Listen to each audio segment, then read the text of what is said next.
నా పేరు కర్రాజయ్యమ్మ, ఎస్పీఎస్ఆర్ నెల్లూరు జిల్లా జలదంకి మండలం జలదంకి పిహెచ్ఎల్ పనిచేస్తున్నాను. ఆ పనిచేస్తున్నప్పుడు నాకు డాక్టర్లకి కొంచెం గొడవయ్యి ఆ గొడవ విషయంలో నేను జడశ్రావణ గారిని ఆశ్రయించాను. అతను పెద్ద లాయర్ అని చెప్పారు. ఆ లాయర్ దగ్గర నేను కేసు పెడదామని వెళ్ళాను. ఎందుకంటే ఎస్సీ ఎస్టీ సర్టిఫికేట్ కాలేదు కాబట్టి, శ్రావణ గారు ఏదో గొప్పగా చెప్తున్నారు కాబట్టి ఆ శ్రావణ గారి దగ్గర ఆశ్రయించి ఏమైనా న్యాయం చేస్తాడేమోనని ఇక్కడ గాంధీనగర్ లో ఉన్నటువంటి విజయవాడలో ఆఫీస్కి వచ్చి నేను కంప్లైంట్ ఇచ్చాను. కంప్లైంట్ ఇస్తామా ఇది కేసు అవుద్ది అని అన్నారు. కానీ కేసు అవుద్దన్నప్పుడు ఎస్సీ ఎస్టీ వాళ్ళకి మాత్రం ఒక పేమెంట్ అది 50,000 తక్కువ తీసుకొని అన్నారు.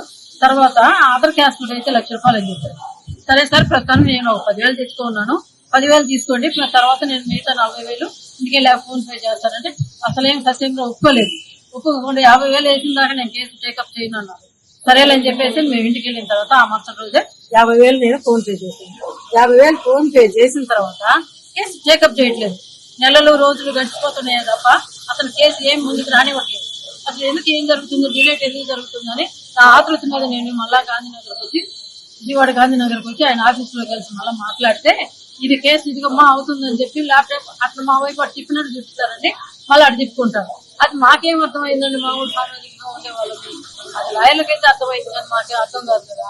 అందుకని సార్ ఏమైంది, మీరు మీ గురించి చాలా గొప్పగా విని మీ దగ్గర కేసు ఇస్తే ఇట్లా డిలేట్ చేస్తున్నారు, ఏంటి సార్ పరిస్థితి చేశారు.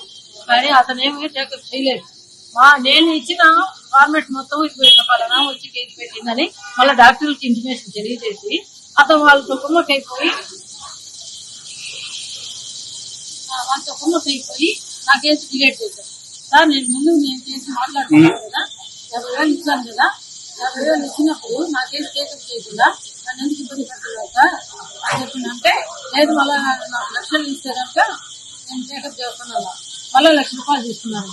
₹1,00,000 తీసుకొని సరే టేకప్ చేస్తానన్నారు. కానీ మళ్ళీ నెలలు జరుగుతున్నాను. ప్రతి నెల నేను నా భర్త వస్తున్నాను, కేసు విషయం అడుగుతూనే ఉన్నాను. కానీ శ్రావణ్ గారు సమాధానం చూడలేదు. ఆ కేసు విషయం అయితే అసలు రాబోతున్నారు.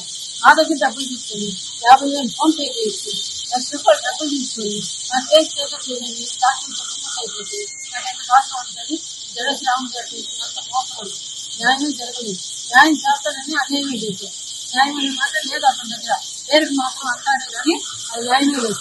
తర్వాత నేను ఎన్ని రోజులైనా ఎందుకు చూస్తున్నాను కానీ అతను డబ్బులు అడిగినప్పుడల్లా మాకు అతను డాక్టర్ కానీ వాళ్ళ దగ్గర వాళ్ళ స్టాఫ్ కానీ వాళ్ళు లోపల సరే కానీ ఇంకా మా కేసు కాకపోయిన పర్లేదు సార్, ఎన్ఓసి అయినా నేను ఇవ్వమని అడిగాను.